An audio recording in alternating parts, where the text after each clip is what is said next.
Here I have Realme C30, and today I'm going to show you how to remove screen lock from this device in case if you set yourself PIN, password or pattern and fortunately you forget it and can't even unlock your device right now. So what can you do in this kind of a miserable situation?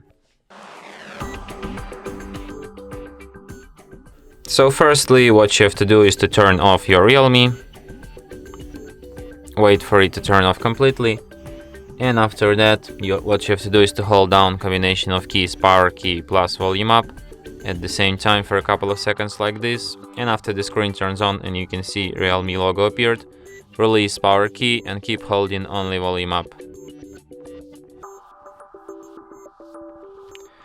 In the following menu you have to use volume down to navigate and volume up to select, and select the last option, something in Chinese, but this option works the way that it resets all the settings on your device, including your password.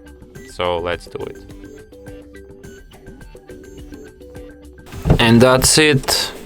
Thanks for watching. If you find this tutorial useful, don't forget to hit that like button and subscribe to our channel.